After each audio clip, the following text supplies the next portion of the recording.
Joining me now is Ben Swann. He is an investigative journalist, former host of Reality Check on Fox 19 in Cincinnati, and his website now for his show, full disclosure, is at benswann.com. That's Swan with two N's. Ben, thank you very much for joining the program. It's an honor to have you on. Alex, thanks for having me on. No problem. So give us a bit of background on yourself and what made you want to become a journalist. Was it that you thought the mainstream was lacking, or you became a good journalist first and then later discovered that it was lacking? Yeah, I actually got into the business because I needed a job and became a news photographer. That's how I started out. I had three brothers who were news photographers, and I needed a job. And one of them said, "Why don't you try this?" And I really had no interest in it, but decided to go ahead and try it. Liked it, and then over a couple of years of doing it, got married, started having kids, and needed to make more money. So that's when I moved from being a photographer to being a journalist on camera, and did that for a number of years. And then over time began to see, as what you just said, that it was lacking in so many different areas, and said, you know what, there's so much more that isn't being told that needs to be told. And I've been very fortunate to have been in positions throughout my career where I've had the opportunity to share a lot of that information. There are a lot of journalists out there who see a lot of the things that I've seen and don't get those opportunities. So I'm grateful for that. What are some of the things you've covered in your early career, and what does the Fourth Estate mean to you? Well, early on in my career, I did a lot of work, especially in southern New Mexico. I started out working in the El Paso, Las Cruces TV market. So that's on the border with Mexico, Texas, and New Mexico. It's a tri-state area. And did a lot of work actually helping to get laws changed regarding child abuse in New Mexico, because there were a lot of problems out there in terms of how child abuse was reported and what deadly child abuse, how it was regarded under the law. So I saw that over time and was interested. And then around 2006 or so, when that drug war in Mexico really blew up, I was fascinated by it, the causes behind it, what was actually happening, saw that media wasn't covering it very well. And really that became my passion. I worked very hard for a lot of years covering that story, really became the leader in the nation in terms of covering that. And did so for a while, and saw through that process how national media and networks were not talking about the real causes of the drug war, the real players who were associated with it, and they really weren't telling people what was going on down there. And despite my best efforts to get the story out, saw that they weren't really interested in the truth behind that drug war. So for me, that was kind of an awakening process to realize that this information just wasn't going to get out there easily. And so it kind of began that process for me. And how did that establish your kind of respect for what journalism is supposed to be, which is, the Fourth Estate, the thing that is like the fourth branch, the unwritten fourth branch of the government? Well, what I began to see and have carried through from that is that the fourth branch of government and the Fourth Estate, that is journalism, really has a responsibility, has a calling in our society to hold those in power accountable. And that's one of the problems that I see. Certainly, it was the case on the border. Even more so, I would say, the case in politics today and what's happening in Washington, D.C. We see over and over and over the same problems. And that is that those who are in power are not being held accountable. Those who are in the position to hold them accountable are choosing not to do so. And ultimately, the people around the country are uninformed as to what's really happening.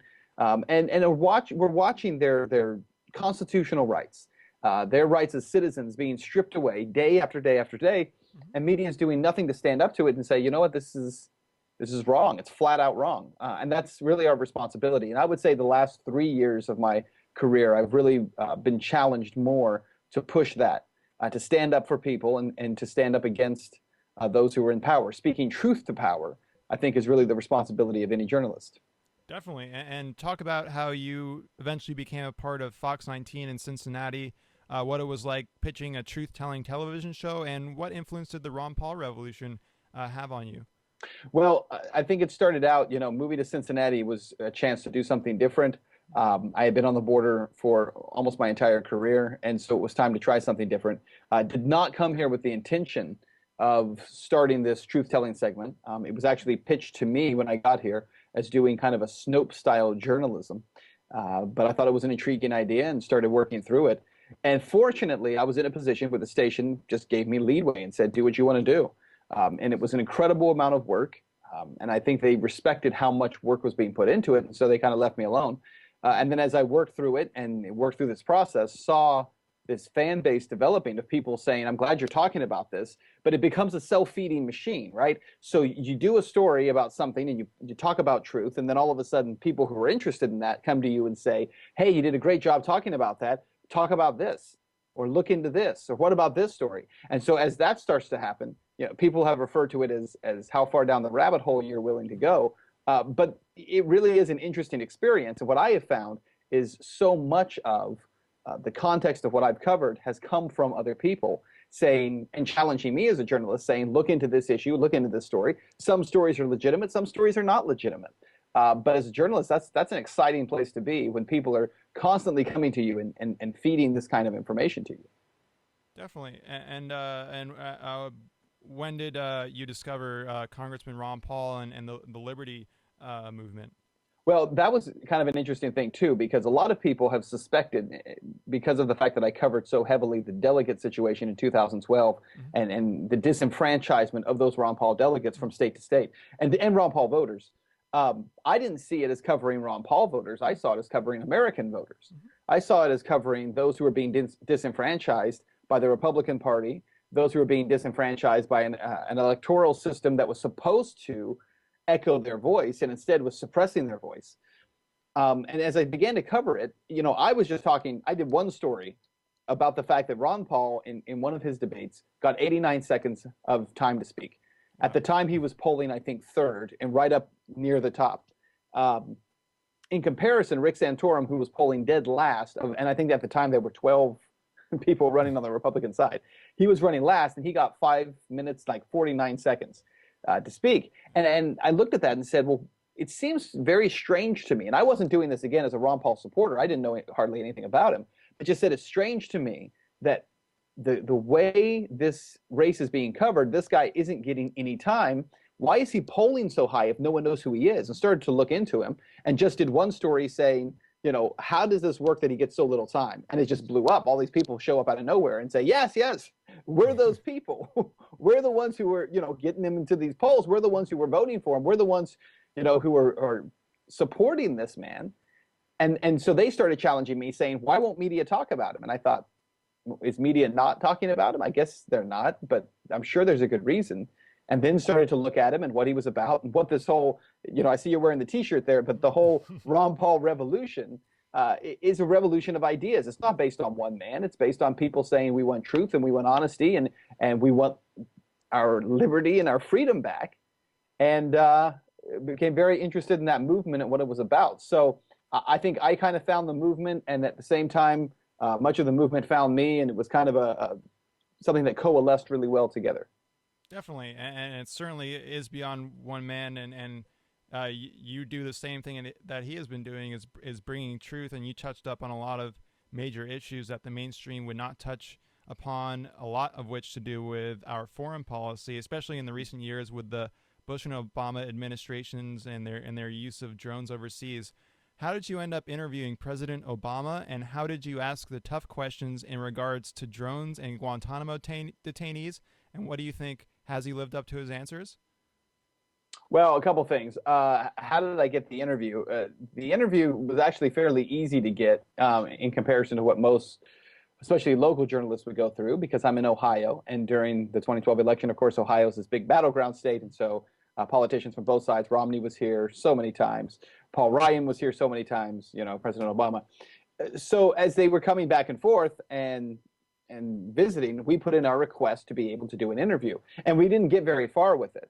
I'll tell you, it's kind of conjecture, so you have to take it for what it's worth. But the reason I believe I got the interview was because the week before, Congressman Ryan and Governor Romney were here in Ohio, and I had the opportunity to interview them.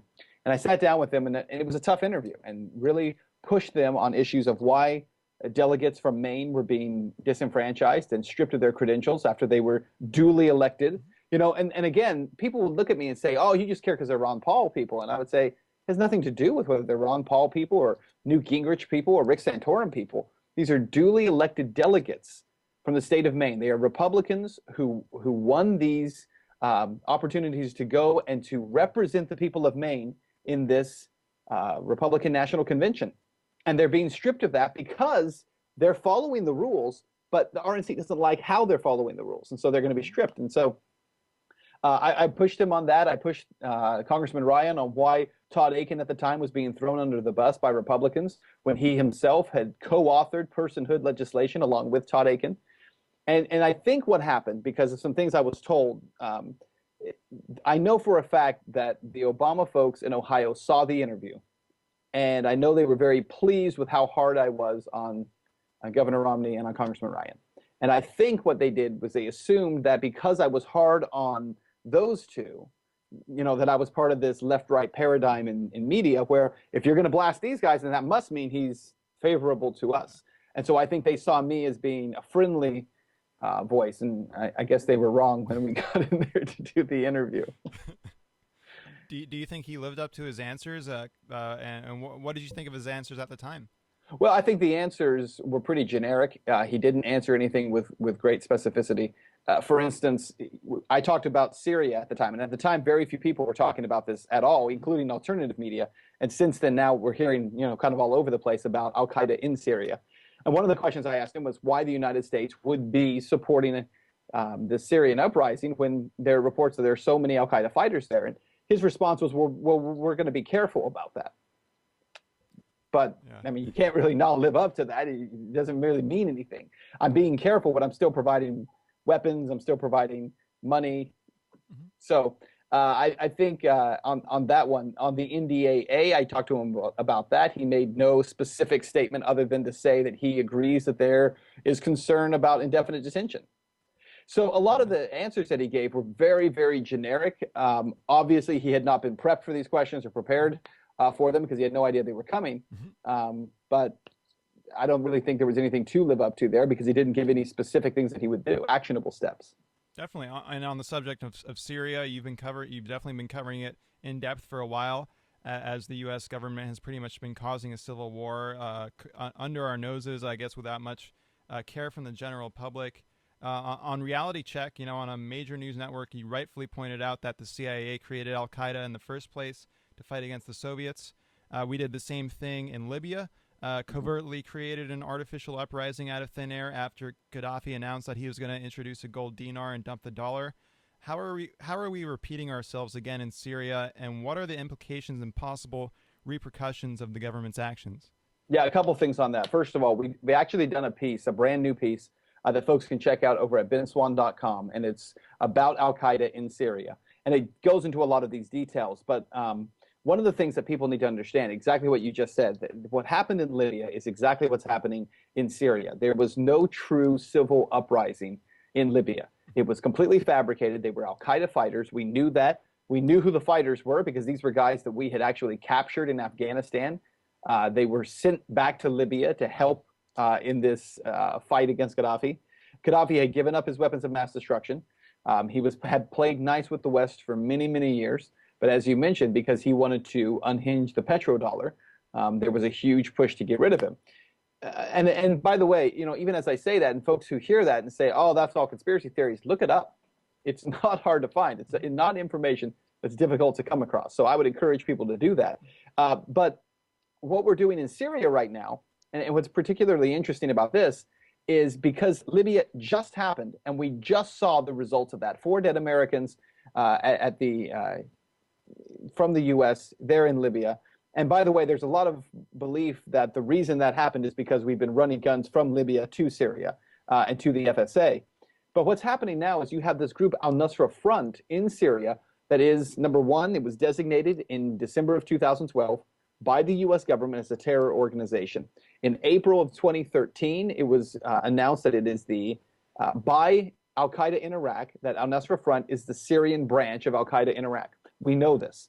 The UK Guardian has reported that the best financed, the best equipped, and the most likely opposition force to take over the country. Wow. If you piece this stuff together, there is no question that if the U.S. helps with this, you are helping Al-Qaeda to take over Iraq. The other thing that people in this country don't seem to realize, and if you just did a little bit of research, you'd find this, but people in Syria who are Christians, who were Jews, who were Sunni and Shia Muslims, and people who are Alawites are all siding with the government there. because they know that as Al-Qaeda takes over, they're all dead. Mhm. And so when you talk about repercussions for this, one of the things that's very frustrating to me is the idea that in the United States, we have, especially on the right, this very strong evangelical political movement that talks so much about wanting to spread Christianity throughout the world. And yet the foreign policy that they support is actually eliminating Christians in Egypt. It's eliminating them, it's all but eliminated them in Iraq, and it would eliminate them in Syria as well. It's genocide against these religious groups. And people in the United States who were so terrified of Muslim extremism are helping to fund it and make it happen in these countries. It makes your head explode. Yeah, exactly. And another interesting note on that topic of Islamophobic neoconservatives were, they were spewing rhetoric about Morsi and how he was the end of the world and Muslim Brotherhood. Yet within weeks, Morsi had already been bought off by USAID, IMF loans, and that he was told to leave Israel alone. He then had free reign to be a dictator, and now that he is out of office, peculiarly also the U.S. aid is heavily going to the Egyptian military. Can the paradigm in Egypt only truly change if they can shake off all U.S. influence, whether it be through an elected figurehead or through the actual military that carries out everything? I think it has to happen. The likelihood of it happening is very slim because there's so much money attached to it, so many strings attached to it. And it's the same. Look, it's the same thing that we have here in the United States. The reason that local school districts can't seem to shake that federal influence is because of dollars attached to it. We'll blow that up into a huge level, and it's the same thing over there.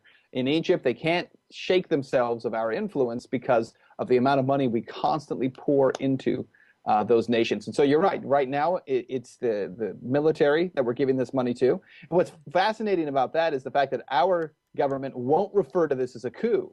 They will not say this was a military coup. And obviously, that's something that they're very nervous about, that terminology. But at the end of the day, that's exactly what it was. And as you said, with Morsi and the Muslim Brotherhood there, for all the folks who were so worried about it, I mean, he was immediately bought off and became a worse dictator than Mubarak ever was in a very short amount of time. Exactly. And just like, when you talk about that, we kind of hear that all Muslim countries are the same. We don't generally hear things of substance. It's usually flat and lacks substance. Do you think the lack of substance arises from the rigid left versus right paradigm? And what is your goal to break down that barrier in order to have issues of substance reach a lot more people? Well, I think you're absolutely right. It is the left-right paradigm that does that, and there's a very good reason for it. When you frame everything as a left versus right issue, you don't have to have context to anything you say. There's no substance to it. And part of the reason for that is because a left-right paradigm is false. It doesn't actually exist except for in media circles and political circles where they're fabricating and perpetuating this idea.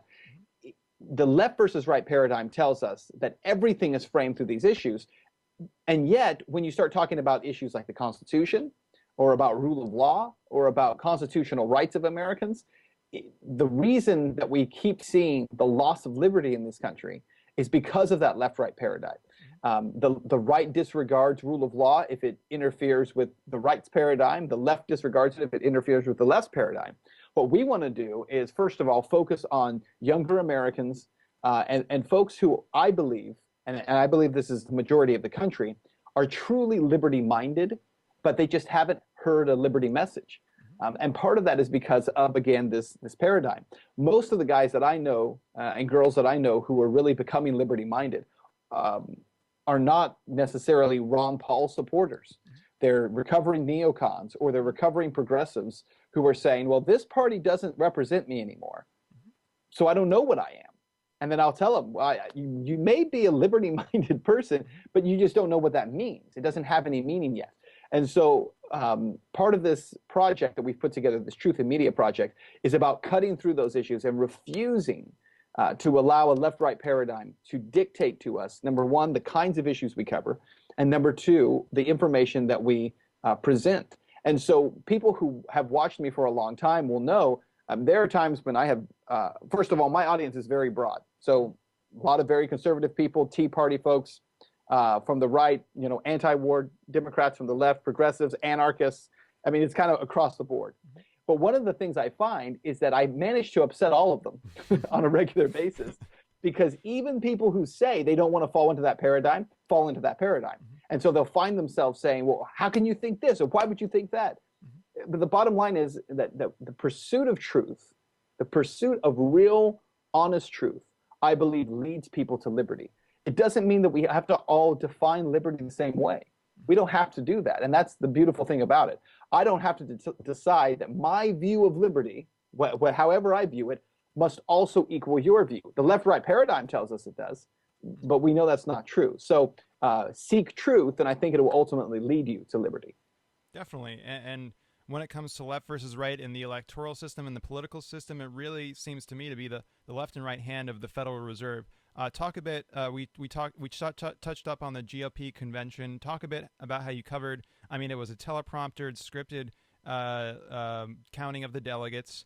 Getting rid of Ron Paul delegates, and maybe he wouldn't have won, but they should have, like he said, they should have at least been fairly counted. As well as how you covered the theater of the Commission on Presidential Debates, denying far more qualified and substantive candidates like Gary Johnson and Jill Stein. And do you think that someone that is only someone that can toe the line of the Fed and the war machine will be able to get these presidential nominations and thus be in the presidential debates?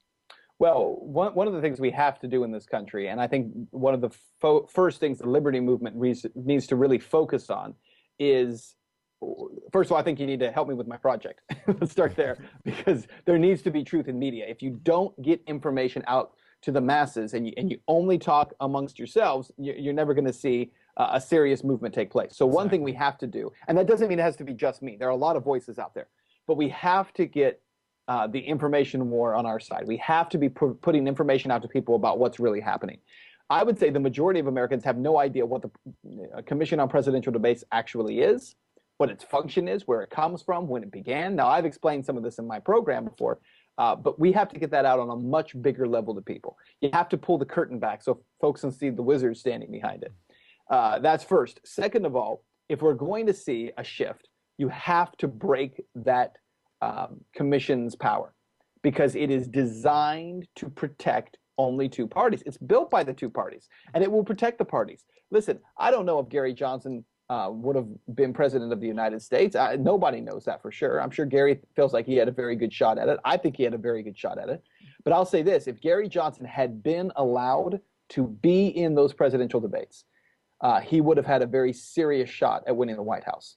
I really believe that. If he had been given equal time. Now, I was present in Chicago for the alternative debate, and there were a number of alternative candidates. And as a voter, not as a journalist here, but as a voter, I can tell you that listening to folks up there, not all those folks do I think had what it took to be president, and answered questions in a way. Now, that doesn't mean that folks shouldn't vote for him. If that's your guy or your woman, then great.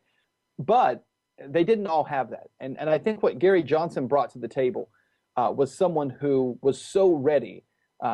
He had so much executive experience in private industry, in government, his understanding of the issues, his articulation of those issues, and the fact that he would have brought real debate into the debates would have severely changed the course of that race. I mean, 3 presidential debates between Governor Romney and President Obama, and you could sit there and count the number of times they said, I agree with him on that. It was incredible. Exactly. And so you put Gary Johnson in there, and I don't think you would have heard him ever say, I agree with him on that. I think he would have torn him to shreds. But that's why they had to keep him out of those debates. Yeah, I actually did a sound remix for the beginning of the show. I have Obama saying, I'm going to drone you, or like he was making a joke about at this dinner, and there was this kind of really eerie laugh. And then right after that, I have Romney saying, I agree with all these drone strikes. And what really kind of disturbed me was a video on RT of this guy with his leg missing, and they placed a laptop next to him of Obama saying everything's going to be all right while he has no leg. And I think the consequence of somebody like Gary Johnson not being elected is that guy would have, if that happened after, of course, the election, he would have probably still had his leg, and the drone strikes would have been ceased. So back to the Truth in Media Project. Talk about leaving Fox 19 and what you're doing with the Truth in Media Project, and why you chose an all-or-nothing site like Kickstarter to fundraise restoring the Fourth Estate. Yeah. So the idea behind the Truth in Media project is pretty simple. It's actually the first step in a much bigger process. What we're trying to do is begin by producing 100 episodes of a show called Ben Swann Full Disclosure. It follows that same pattern as Reality Check, that same style. We've actually released two kind of preliminary episodes, one on the NSA and Ed Snowden, and the other on Al Qaeda and Syria. And folks who go to benswann.com, you can check them out there and see what we're talking about here. The reason behind releasing that was so that people could see kind of the content, what it's going to look like. I'm very proud of it. I think it's very sharp looking. And again, watch it with the perspective that says this guy is trying to reach out and bridge people from mainstream media over to alternative media. And that's the goal, is to get people to wake up and to bring them over. And we understand that in order to do that, we have to have a real connection with people. So that's the idea behind the project. We want to create 100 episodes of it, get it out onto streaming sites like Hulu, Amazon, Netflix, Roku channel, YouTube, all that kind of thing. I actually had a great conversation with some folks last night. It looks like we're going to be able to get that content on those sites, awesome. Which is very exciting to me, because putting it out there to the general public, I mean, just the idea of getting this stuff onto Hulu, onto Netflix would be so exhilarating, because there's so many people who will see this stuff and say, I had no idea. Exactly. And so that's the goal. Now, you mentioned about Kickstarter being an all or nothing site, and that's important for people to understand, because we have a pretty high goal. We're talking about $1.25 million is what we're trying to raise. And at this point, we've raised just under $250,000, which is not shabby, but it's nowhere near our goal. And so what we want to do is encourage people, because, candidly, I don't think we're going to make that goal before the 26th of July, but we do have a strategy for how to still make this thing work, a scaled down version of it that we can still make work. But it would take people who have supported us through Kickstarter to say, okay, we'll make the same commitment. Now, remember something: if you have listeners and viewers who are looking at doing this, $5, $10, whatever it is, that money can go to the project. If we do not make our goal, Kickstarter's not going to charge you, so you really have nothing to lose in terms of that. And then if we have this Plan B option that we make available to people, if you want to support that, then you can step over and support that. But one thing that's exciting about this so far is it is truly a grassroots effort so far. We're climbing up close to 4,000 backers, which is very exciting to me. I think we're just under 3,700 right now. And that's what we want. We want people who get behind it and say, listen, I've been saying for a long time that media in this country needs to be fixed, and we need people to have a voice. That's what we're trying to do, is give people a voice. Definitely, and that's exactly the point about bringing people over from the mainstream, because otherwise, because me in my instance, recovering neocon, like you mentioned earlier in the program, saw Ron Paul on The Daily Show through a mainstream source, and I'm here right now in this awakened alternative media arena. And I think it's great to see people like you doing this. And again, for those just joining, I'm speaking with Ben Swann, host of Full Disclosure, doing the Truth in Media project on Kickstarter. Check it out, Ben Swann with Swann.com, benswann.com. So win or lose, what do you have planned for benswann.com, Full Disclosure, and spreading the message of liberty and a restored fourth estate, whether it be through the channel or at events like Free and Equals United We Stand Festival in Los Angeles this October?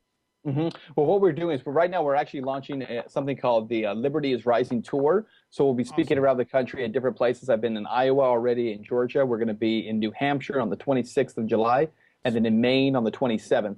And so we're really trying to put this message out to folks. The other thing is, again, if you go to benswann.com and check out some of those events, you're also going to see that we're going to start doing podcasts soon. It's important to me that no matter what happens, that we continue to put this information out to people, because there's so many attacks on liberty. Look, I think it was just today, Karl Rove comes out and says that Justin Amash is the most liberal member of the House on the Republican side. He's the next Ron Paul. It's incredible. It's like you're calling the man a liberal. He is the most conservative, I believe, member of Congress, because his record is like 100% voting record when it comes to the Constitution. It's incredible. But again, Karl Rove is speaking to an awful lot of people out there. And there are a lot of people hearing what he's saying. And unless there is a counter to that, unless we get serious about creating counter voices to that message, because that is a message. And you better believe it's not just Karl Rove's opinion. It is a concerted effort to say, here is a guy who is a threat and very well may get drafted to go run for the Senate in 2014. And there's some folks with some serious money who are looking to help get him into the U.S. Senate. There are people looking at him saying, we don't want that guy in the Senate. And so, and they're saying it from both sides. Democrats are saying it and Republicans are saying it. So unless there is counter to that and someone who can come out and say, here is what you folks really need to know about Justin Amash and about his voting record and where he stands and who he is. And I'm not an advocate specifically for him, but I am an advocate for truth. And to smear him as being a liberal, have a liberal voting record by someone like Karl Rove is absolutely disgusting, because his voting record is what it is. If he has a voting record that's liberal, that's fine. But that's not his voting record. His voting record is with rule of law, and it is with the Constitution, and that needs to be shared with people. So that's what the project's about. And I just want to encourage people, look, more so than dollars, what we're really looking for are people who will stand with us and who will say, look, I stand with truth in media. I want it to happen. Crowdsourced journalism is the way that journalism should be. And for all the people who have told me for years now that they look at, all the big money corporations that run media in this country and how can we break that, this is a great place to start. Exactly. And on a side note regarding Justin Amash, I would agree with Karl Rove, classically liberal. Classically. I don't think he said classically. So do you have any final thoughts for our listeners? And by the way, I pledged for the project, and I think you guys should too. Give it a shot. At the very least, go to his website. Just keep track and be a part of this sphere. Do you have any final thoughts? And where can people find you on social media? Yeah, a couple things on that. First of all, you can find my Facebook page. I actually have two of them. One is Ben Swann Reality Check. The other one is Ben Swann Full Disclosure. And so we're constantly updating to those. You can also find me on Twitter at BenSwann_. So you got to type it in the right way or you'll never find me.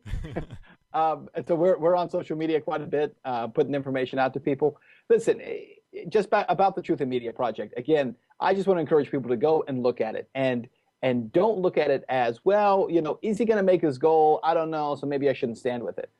Listen, if we don't make the goal, like I said, you're not going to get charged anything. But take a stand with this project. And as we lay out, because if you do this, we're also going to lay out for you, as I said, this plan B of how we can still get this done. I just want people to look at it and decide whether or not this is something that is worth the effort. I believe that it is. I believe it's worth risk. I believe it's worth a challenge. I left a very good career at a TV station, doing very well, where they really wanted to keep me and could have stayed there. But I really believe that this opportunity in American history is like none other, that the time is now. And it's not the time, for me to build an empire, a media empire, but it is an opportunity for me to take the abilities that I have and the journalism skills I've developed over a very long career and take that and meet people where they are and help to wake them up. Because I have kids that are young right now, and what I want for them is a future in this country where they are more free than I am today. Exactly. That's what I'm hoping for. And that's what I hope that all of us can stand behind, regardless of who the person is. And definitely, if people don't, they should pledge, but I say ignore the dollar value. Look at the substance of what Ben is doing. Look at the video, and then take that and then try to watch a mainstream news program. And I think you'll look at it a different way. It speaks for itself. I think so. Yeah. Exactly. Well, I've been speaking with Ben Swann, Emmy Award winning and Edward Murrow Award winning investigative journalist, host of now Full Disclosure at benswann.com. That's Swann with two N's, benswann.com. Find the Truth in Media Project on Kickstarter. Give what you can, or at the very least, find out what real journalism looks like. Ben, thank you again very, very much for joining the program. Alex, thanks for having me on.